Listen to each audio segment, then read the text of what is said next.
اللطیف جو ہے اس کے اب میں آپ کو بتاتا ہوں ہماری ڈیلی لائف میں کیا امپلیکیشن ہے. تو ڈیلی لائف میں اللطیف کے کیا امپلیکیشن ہے. Have you ever heard someone say something you just needed to hear for no apparent reason؟ وہ کہتے ہیں غور کریں اپنی زندگی میں کہ آپ ایک مسئلے سے گزر رہے ہوتے ہیں, اچانک آپ کے سامنے کوئی پوسٹ آ جاتی ہے, اچانک آپ کے سامنے کسی کی کوئی بات آ جاتی ہے, اچانک آپ کسی ایسے لیکچر میں چلے جاتے ہیں جس میں آپ کا مسئلہ ڈسکس ہو رہا ہے. کتنی بار ایسا ہوا ہے. میرے ایک دوست ہیں, وہ کہتے ہیں کہ ان کی جاب ہاتھ سے چلی گئی اور وہ شدید غم میں تھے. یعنی وہ اتنی اچھی جاب تھی لیکن بس وہ کچھ ہوا, بہرحال ان کی جاب چلے گی. تو کہتے بڑے ہی ڈاؤن اور غم کے فیز میں جمعے خطبے میں چلا گیا, اور وہ جمعے خطبہ رزق پہ تھا, اور اس میں ایسی ایسی آیات انہوں نے سنائی, ایسی ایسی گارنٹیز تھیں اس جمعے خطبے میں. تو کہتے ہیں کہ بس میں وہاں سے خوش ہو کے راضی ہو کے نکلا. تو وہ کہتے ہیں کہ دیکھیں اس کو لائف میں آپ وٹنس کریں کہ اللہ تعالیٰ اللطیف کیسے ہیں. آپ یہ نہ سمجھیں کہ یہ کوئی انسیڈنٹس ہے, نہیں, یہ اللہ تعالیٰ آپ کی مدد کر رہا ہے پیچھے سے. اب ظاہر ہے ڈائریکٹ تو اللہ تعالیٰ اپنے آپ کو ظاہر نہیں کرے گا نا, لیکن اپنے بندے کو وہ کوئی لوگ بھیج دیتا ہے. مثال کے طور پہ آپ غمگین ہیں, کوئی بندہ آپ کو آ کے کہہ دیتا ہے کہ جی مجھے تو آپ سے بڑی ہوپ ملتی ہے. کوئی بندہ آپ کو آ کے کہہ دیتا ہے کہ آپ نے میری فلاں موقع پہ مدد کی تھی, یہ تھا وہ تھا. تو یہ اللہ is talking to you, do not be deceive. ٹھیک ہے, یہ اللطیف آپ کو میسج بھیج رہا ہے, پکی بات ہے. جیسے انہوں نے کہا کہ have you ever attended a talk and the topic specifically addresses your problem. Have you ever had a class recommended to you from out of nowhere that brings you closer to اللہ. کیا کبھی ایسا ہوا کہ کوئی دوست آپ کو کسی کلاس میں لے گیا اور اس کلاس کی وجہ سے آپ اللہ کے قریب آ گئے؟ تو یہ ہے اللطیف. آپ کو احساس نہیں ہوا یہ کس نے کیا ہے, لیکن یہ کس نے کیا ہے؟ اللہ تعالیٰ نے کیا. تو یہ ہے اس کی implication. Has anyone ever said that one word that lifts you up reminding you of اللہ عز وجل؟ کیا کبھی ایسا ہے کہ کسی نے آپ کو کوئی ایک تھپکی دے دی, کوئی ایک لفظ کہہ دیا محبت والا, کوئی ایک شفقت والا لفظ کہہ دیا؟ وہ نہیں کہہ رہا ہے. کون کہہ رہا ہے؟ اللہ تعالیٰ اس سے کہلوا رہا ہے. اگر اللہ آپ سے ناراض ہوتا, اگر اللہ تعالیٰ نے آپ کو چھوڑ دیا ہوتا, تو اللہ ایسا کوئی سائن ہی نہ بھیجتا آپ کے بعد. دیکھیں نا, جن سے اللہ ناراض ہوتا ہے ان کو تو یہ سائن ہی نہیں ملتے, وہ تو فل مزے میں ہوتے ہیں, ان کو نہ کوئی مصیبت آتی نہ کوئی پرابلم آتی. جیسے اللہ کے نبی صلی اللہ علیہ وسلم کو اللہ نے کہا کہ ان کا جو مزہ ہے, ان کا کھانا پینا, ان کی عیاشی آپ کو دھوکے میں نہ ڈالے. یہ اللہ تعالیٰ ان کو ڈھیل دے رہا ہے, یعنی اللہ ان سے اس حد تک ناراض ہو چکا ہے کہ اللہ ان کی کیئر ہی نہیں کر رہا. جیسے ایک حدیث میں آتا ہے, اللہ معاف کرے, کہ جس شخص کی اللہ فکر چھوڑ دیتا ہے نا, جس شخص سے اللہ ناراض ہو جاتا ہے, تو پھر اللہ کے نبی نے کہا کہ پھر اللہ تعالیٰ اس کی وہ بھٹکتا رہے, اور وہ جس وادی میں مرے اللہ کو اس کی کوئی فکر نہیں ہے. یہ ہے اصل میں وہ شخص بدبخت جس نے, اور یہ کون ہے؟ وَلَا تَكُونُوا كَالَّذِينَ نَسُوا اللَّهَ فَأَنسَاهُمْ أَنفُسَهُمْ. کیا تو نے دیکھا اس کو جو اللہ کو بھول گیا تو پھر اللہ نے اس کو اس کا آپ بھلا دیا. اولئک هم الفاسقون, یہی تو فاسق ہے. تو اس لیے یہ مت سوچیں کہ اللہ نے آپ کو بھلا دیا. ایز لانگ ایز آپ کے پاس وہ لوگ ہیں جو آپ کو تھپکی دے رہے ہیں, ایز لانگ ایز کوئی بھی آپ کو جینٹل کائنڈ کوئی ریمائنڈر آ جاتا ہے. اکثر بندہ پریشان ہوتا ہے. مجھے الحمدللہ کتنے میسیجز آتے ہیں. ابھی ریسنٹلی مجھے کسی کا میسیج آیا کہ وہ انتہائی کوئی خاتون ڈاؤن تھی, بڑی عمر کی خاتون ہے, تو کہتی ہیں کہ آپ کا ایک کلپ آیا تو بس اللہ تعالیٰ نے مجھے میسیج دیا. تو یہ اللہ دے رہا ہے انہیں, مجھ سے تو اللہ نے اگلوایا, لیکن یہ کہ میسیج تو اللہ دے رہا ہے کہ پریشان نہ ہو, اللہ تعالیٰ تمہاری حفاظت کر رہا ہے, اللہ تعالیٰ سنبھال لے گا تمہیں. ٹھیک ہے, تو یہ اللطیف کی امپلیکیشن ہے آپ کی لائف میں. اگر آپ نے اللہ تعالیٰ کا اس نام کی امپلیکیشن فیل کرنی اپنی لائف میں, اور کسی نہ کسی کے تھرو اللہ آپ کو میسیج بھیجتا ہے. ٹھیک ہے نا, آپ کو کسی کلاس میں چلے گئے, یہ بھی میسیج ہے. کوئی ہدایت مل گئی, یہ بھی میسیج ہے. اللہ کے قریب آ گئے, یہ بھی میسیج ہے. اگر اللہ کسی کو ناپسند کرتا ہے تو اپنے قریب کیوں لائے گا, مجھے یہ بتائیں. ٹھیک ہے نا, ایک بندہ کہیں اور جا سکتا ہے, کلاس میں آ گیا, دین کا لیکچر سننے آ گیا, کیا یہ نشانی نہیں ہے کہ اللہ اس سے راضی ہے؟ ورنہ تو اللہ تعالیٰ چاہتا اسے کہیں اور لے جاتا, اللہ اس کی کیئر چھوڑ دیتا. تو جو دین کے کاموں میں لگا ہے اس سے کیسے اللہ نفرت کر سکتا؟ آپ سوچیں, جس سے اللہ دین کا کام, چاہے وہ ایک قدم چل کے گیا, چاہے وہ کسی بھی لیول پہ ہے. اب دیکھیں آپ لوگ مختلف لیولز میں, کسی نے یہ سیٹ کیا, کسی نے کیمرہ سیٹ کیا, کسی نے اے سی چلایا, تو کیا مطلب ہے کہ اللہ تعالیٰ آپ سے نفرت کرتا ہے؟ بالکل بھی نہیں. کیا اللہ آپ سے راضی نہیں ہے؟ اللہ راضی ہے تو یہ کام ہو رہے ہیں نا, ورنہ تو کسی اور کام پہ آپ لگے ہوتے. اللہ معاف کرے, کتنے لوگ ہیں وہ اس ٹائم پتہ نہیں کیا کر رہے ہیں, کمروں میں بیٹھے ہوئے اپنی لائف ویسٹ کر رہے ہیں وغیرہ وغیرہ. بہرحال اللہ سب سے محبت کرتا ہے, اور اللہ تعالیٰ بے شک اللطیف ہے, اللہ تعالیٰ الخبیر ہے. پھر یہ انہوں نے ایک سچویشن رکھی کہ have you ever loved something that was displeasing to اللہ and slowly just got off to the point where you didn't even know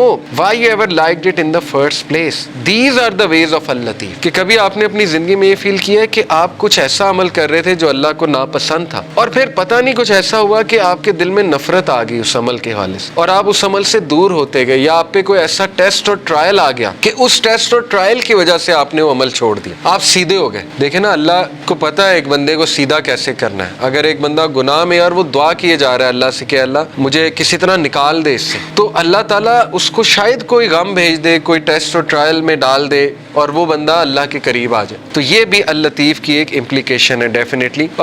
helping and guiding you in your life as Al-Latif himself says, کہ بے شک اللہ تعالیٰ اللطیف ہے اپنے sleeves کے حوالے سے. He gives provisions to whom he wills and he is the powerful, the exalted in mind. بے شک وہ العزیز ہے اور بے شک وہ الحکیم ہے. اور ہم کیسے اب اس نام کو لے کر جی سکتے ہیں, یہ بہت اچھی انہوں نے نا پریکٹیکل ٹپس دی ہوئی ہیں. ایک تو یہ کہ اپنی لائف میں امپلیکیشن کیسے اللطیف کی دیکھیں گے. اگلا یہ ہے کہ how can you live by this name. تو نمبر 1, کیونکہ ظاہر ہے کہ ہمیں بھی اللہ تعالیٰ کے جو نام ہیں ان کو لیو بائی کرنا ہے. اللہ کے نام پرفیکٹ ہے, انفائنائٹ ہے, لیکن انسان میں وہ خصلت کسی نہ کسی طرح ہے ظاہر ہے, لیکن اس لیول کی تو نہیں ہے, لیکن کسی نہ کسی حد تک ہے. Be gentle and kind to others. سب سے پہلی بات یہ ہے جو کہ اس سے سورہ ضحیٰ سے بھی ثابت ہو رہا ہے کہ اگر آپ نے خود غم سے باہر نکلنا نا تو اس کا سب سے میں آپ کو ایفیشینٹ طریقہ بتا دیتا ہوں, دوسروں کے غم میں ان کی ہیلپ کریں. آپ دیکھیں گے آپ اپنے غم سے باہر آ جائیں گے. جب آپ لوگوں کے غم آپ کے سامنے کھلیں گے نا, آپ اللہ کا شکر کریں گے کہ اللہ تعالیٰ نے آپ کو کتنی زیادہ نعمتیں دی ہوئی.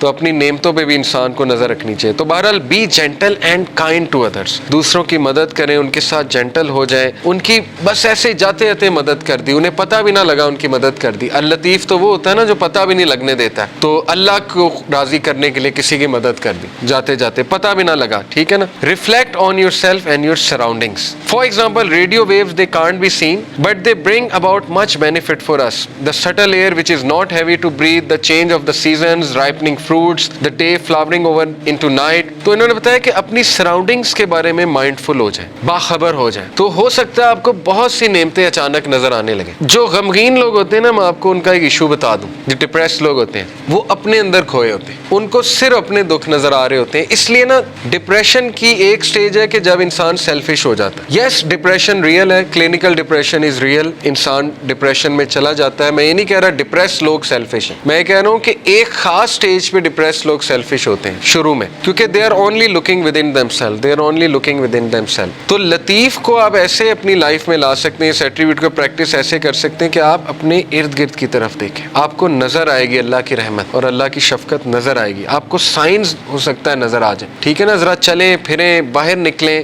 بیٹھے رہیں گے تو ڈپریسڈ رہیں گے, ذرا ایکٹیو ہو جائیں, اللہ سے مدد طلب کر کے تگڑے بنیں, ایکٹیو ہو جائیں. Grow your love and amazement for اللطیف. اور پھر اس کو تیسری طرح آپ کیسے اپنی زندگی میں لا سکتے ہیں کہ اپریشیٹ کریں, پڑھیں, یقین کریں آپ صرف ٹائنی اور مائنیوٹسٹ ڈیٹیلز کو پڑھیں کہ کائنات میں کتنی پریسیجن ہے اللہ کی طرف سے. یعنی ایک ایک سینٹی میٹر, ایک ایک انچ کے فاصلے سے اللہ تعالیٰ نے متعین کی ہوئی چیزیں. آپ صرف دیکھیں جوپیٹر جو ہے اس کی گریوٹی ہمارے ارتھ سے ایسٹرائڈز کو ہٹا رہی ہے. یعنی دیکھ لیں اللہ تعالیٰ نے کتنی پریسائز کریشن ہے اللہ تعالیٰ کی. ہر پلانٹ کا مقصد ہے, ہر سٹار کا مقصد ہے. یہ بالکل اسی طرح جیسے کمپیوٹر کا مدر بورڈ آپ کھولیں تو تھاؤزنڈز آف اس میں مائکرو پروسیسرز لگے ہوئے, تھاؤزنڈز آف پارٹس ہیں, all are combining together to give you one process. ایک پروسیس وہ سارے کمبائن کر کے کرا رہے ہیں. تو انسان ورتھ لیس نہیں ہے. انسان کے لیے اللہ نے یہ دنیا جو ہے یہ رہنے کی جگہ بنائی ہے اور مسخر کی ہے اس کی چیزیں. میگنیٹک فیلڈ بنائی, magnetic field you should be thankful for magnetic field. Magnetic field نہ ہوتی تو یہاں دنیا میں ہم رہ نہیں سکتے تھے, ٹھیک ہے نا. اوزون لیئر نہ ہوتی تو دنیا میں ہم رہ نہیں سکتے. تو اس کو اپریشیٹ کریں اور اللہ سے محبت قائم کریں, ٹھیک ہے نا. دیکھیں آپ کو محبت کب ہوتی؟ ماں باپ سے. جب آپ ریئلائز کرتے ہیں کہ یار انہوں نے کتنا کچھ کیا ہے میرے لیے, تو آپ کی محبت قائم ہوتی ہے ماں باپ سے. تو اس کو اکثر ریوزٹ کیا کریں, اسپیشلی جب آپ ڈاؤن فیز میں ہو, جب آپ بہت زیادہ غم کی اسٹیٹ میں ہو, تو ریوزٹ کیا کریں کہ نہیں اللہ تعالیٰ نے کتنا کچھ کیا, ٹھیک ہے نا. چوتھی بات ہے have the right intention in all you do. Al-Latif knows all you do, every minute detail, every thought, every desire, every intention. So take account of your self. اس ایٹریبیوٹ کو آپ نے اپنی لائف میں کیسے لانا ہے کہ آپ جو بھی کر رہے ہیں نا اس کو ریوزٹ کریں, اس کی انٹینٹ دیکھ لیں. What is your intention behind this? تو یہ اس لیے کیونکہ یاد رکھیں کہ اللہ لطیف ہے اور اس کو ایک ایک آپ کے دل کا راز پتہ ہے. اس لیے اپنے دل کو صاف کر لیں, ٹھیک ہے نا, کہ کیوں کر رہا ہوں میں, یہ دین کا کام کیوں کر رہا ہوں میں, یہاں کیوں آتا ہوں, کیوں جاتا ہوں, کسی کی مدد کیوں کر رہا ہوں, فلانا کام میں کیوں کر رہا ہوں. اور آخری جو انہوں نے بات کی ہے کہ اللہ سے اللطیف سے دعا کریں یہ نام لے کے کہ اللہ تو اللطیف ہے, تو میری تمام چیزیں جانتا ہے, تو میرے وہ بھی چیزیں جانتا ہے جن کو میں بھی نہیں جانتا. انسان کا جو انکانشیس پارٹ آف مائنڈ ہے، ٹھیک ہے نا. کانشیس تو ہم جانتے ہیں، انکانشیس نہیں جانتے. تو یہ بھی جانتا ہے فیوچر میں میرے پہ کیا آنے والا ہے. تو اللہ نے ایسی ایسی دعائیں ایسے ہی نہیں بتائیں، ربنا ولا تحملنا ما لا طاقت لنا بھی، اللہ ہم پہ وہ بوجھ نہ ڈالیں جو ہم بیئر ہی نہیں کر سکتے. یہ کیوں بتائیں ہیں؟ کیونکہ اللہ کو پتہ ہے، ٹھیک ہے نا. تو یہ نام لے کے یہ ثابت ہے حدیث سے کہ اللہ کو واسطہ جو ہے نا وہ کسی ولی یا نبی کا نہیں دیا جاتا ہے، حدیث سے ثابت نہیں ہے. یہ ہمارے کلچر میں ایک بات بڑی ہے نا کہ واسطہ دیتے ہیں، وہ کسی ولی کا واسطہ دیتے ہیں. یہ حدیث آپ دیکھ لیں دعائیں نبیوں کی، کبھی اللہ کو واسطہ کس چیز کا دیا؟ یا نیک اعمال کا اپنے، یا جو اپنے نام اللہ کے ناموں کا واسطہ دیا. تو اللہ کو نمبر 1 اپنے نیک اعمال کا واسطہ دے سکتے ہیں. جیسے وہ واقعہ ہے کہ 3 لوگ غار میں تھے اور پتھر سامنے آ گیا، سٹک ہو گئے، نکلنے کا چانس ہی کوئی نہیں، تو اللہ نے پتھر ہٹا دیا. لیکن یہ کہ تینوں نے اپنے نیک عمل کا، ایک نے کہا اللہ میرے ماں باپ سو گئے تھے، میں دودھ کا گلاس لے کے کھڑا رہا، تجھے راضی کرنے کے لیے کہ اٹھیں گے تو میں پلا دوں گا، تو میں ساری رات کھڑا رہا، اگر تجھے یہ عمل پسند آیا تو اس کو پیچھے ہٹا دے. اللہ نے پیچھے ہٹا دیا تھوڑا سا. دوسرے نے کہا اللہ مجھے دعوت گناہ، میں گناہ کرنا چاہتا تھا، لیکن اس عورت نے جب میں انٹر ہونے لگا تو اس نے کہا اتق اللہ، اللہ سے ڈر جا. تو میں اس وقت، اس مومنٹ پہ، اب یہ دیکھیں کتنی امید ہے اس کے پیچھے، اس شخص کے لیے جو گناہوں میں ڈوبا ہوا ہے. ایک شخص یہاں تک پہنچ گیا تو اس کا مطلب پیچھے سے گناہ کرتا آ رہا تھا نا. ایک دم تو نہیں بندہ یہاں پہ پہنچ جاتا زنا کرنے، اس کا مطلب اس کی پیچھے سے گناہ گار لائف چلی آ رہی، اس کو تھاٹس آتے ہوں گے، پتہ نہیں اس لیول پہ وہ آیا کیسے. لیکن جب وہ ایکسٹریم کرنے لگا، زنا کرنے لگا، تو اس عورت نے اسے یاد دلا دیا کہ اللہ سے ڈر جا. تو اس نے کہا میں ڈر گیا اللہ. اب اللہ کو یہ عمل کتنا پسند آیا. حالانکہ کوئی کہہ سکتا ہے کہ یار وہ تو پہلے سے گناہ کرتا آ رہا ہے، یہ کیا بڑی بات ہے، پیچھے ہٹ گیا. نہیں، اللہ کو یہی تو پسند آیا ہے کہ وہ میرے ڈر سے پیچھے ہٹ گیا. تو اللہ از آل اپریشیٹو، اللہ اپریشیٹ کرتا ہے. اللہ نے پتھر ہٹا دیا. تیسرے نے کہا اللہ میں نے جو ہے وہ کسی نے میرے پاس بکریاں رکھوائی تھیں، اور وہ یہ کہ اس کے بکریوں کے بچے ہو گئے، تو اس سے میں نے کچھ پروفٹ کما لیا. جب وہ واپس آیا میں نے اسے بکریاں بھی دی اور وہ پروفٹ بھی دیا. یعنی اس لیول کی آنیسٹی. تو اللہ اگر تجھے یہ پسند آیا ہے، تیرے لیے کیا تھا اور تجھے راضی کرنے کے لیے، تو پتھر مکمل ہٹ گیا. تو یہاں سے ثابت ہوتا ہے کہ اپنا وہ عمل آپ نوٹ کریں جو آپ نے خالص اللہ کے لیے کیا ہے. اس سے یہ بھی ثابت ہوتا ہے کہ اچھا ہے کہ آپ نا ہر عمل پیور اللہ کی رضا کے لیے کیا کریں، کیونکہ مصیبتوں میں وہ چیز کام آئے گی. ٹھیک ہے نا. جب آپ پہ مشکل وقت آئیں گے تو آپ وہ کوٹ کر سکتے ہیں. اس میں کوئی پرائیڈ نہیں ہے کوٹ کرنے میں، بلکہ یہ تو اچھی بات ہے کہ اب آپ اپنا ہر عمل میک شور کریں گے کہ وہ اللہ کی رضا کے لیے ہو، خالصتاً میں اللہ کو راضی کرنے کے لیے کروں. ٹھیک ہے نا. تو اس کو ریوائز کرتے رہیں.